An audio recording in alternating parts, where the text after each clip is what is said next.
He was on standby in case his wife gives birth. Is he still here? Yeah, he's still here. You've seen him outside in the on the pitch. So yeah, he's still here. Obviously, look, his wife's due. We've got plans in place to cover that if he needs to shoot off. So we're all ready for that. What's the plan if he doesn't shoot? Well, you'll find out if it happens. So who's here? Is it Asher? Well, Asher is here travelling, yes. And he will go, if required, to the birth rather than play. That'll be a discussion with himself and Steve and his wife. Fraser, can I ask about your centre partner this week? You played there with Tommy Freeman for the club. What have you seen from him that makes you confident that just outside centre could end up being a really good fit for him, particularly at test level? I think I've probably seen what everyone else has seen around Tommy's talents with ball in hand, but also the other side of the ball as well. I think he's very, very competent and makes really good decisions. So, the exciting thing about him being in that position is that he potentially gets even more opportunity to get his hands on the ball, and that's something that is exciting for everyone watching rugby, I think. So, hopefully we can involve him in the game. When he first moved there for Northampton, did you have to help him along a bit in terms of defensive organisation? We work together a lot, but he's he's sharp enough when it comes to rugby anyway, to pick things up, and he quickly got hold of things, and as I said, he makes good decisions, and ultimately that's what you need from people who are defending in that channel. How much easier does it make your job having two guys outside you, inside you, if you're familiar with it? Yeah, well, it definitely helps. I think having that familiarity is definitely been beneficial.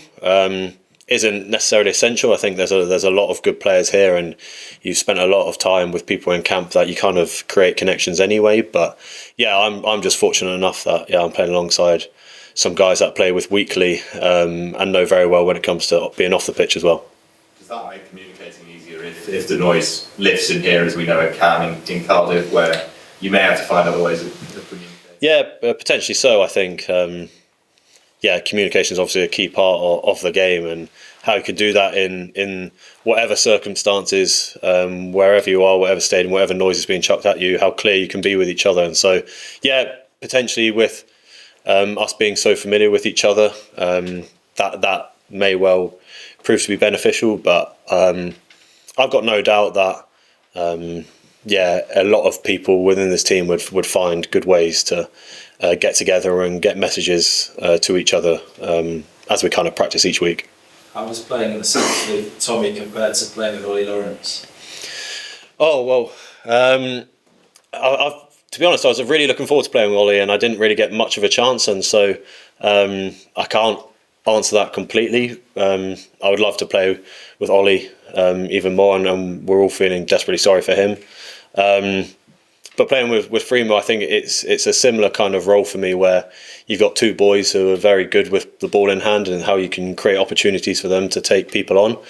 And then it doesn't change anything defensively for me, really, other than just keep trying to give as much information as I can to them and organise things as much as possible. So arguably it's a similar kind of fit, where you've got really talented player on the outside of you. How much can you feed them?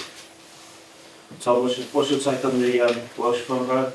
Yeah, look, they're a strong outfit. You've got Nicky Smith and Will Griff-John, who've been playing in the Premiership for most of the season, so they'll know players well, and they're well coached by Adam Jones, who'll know a lot about our players because he's coached against them. So I'm expecting a real challenge up front. So have you taken a lot from what you saw the Welsh scrum do to Ireland? Yep, yeah, like I said, they're definitely Adam Jones done a good job in terms of improving their scrum. And we're looking forward to having a good contest tomorrow. What do you think Adam's changed with the scrum?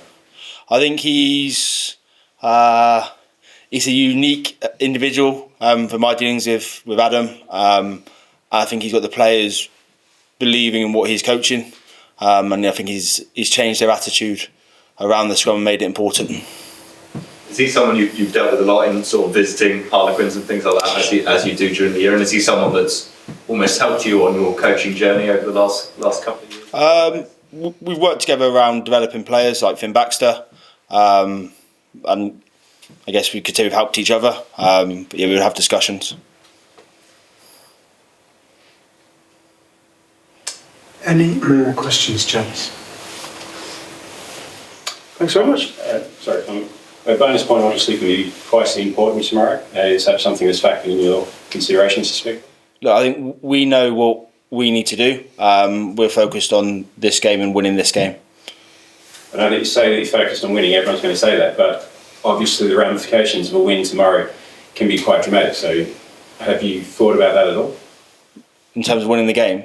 Yeah, and obviously winning the Six Nations.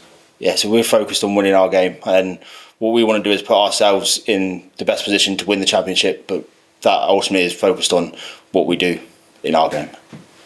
Tom.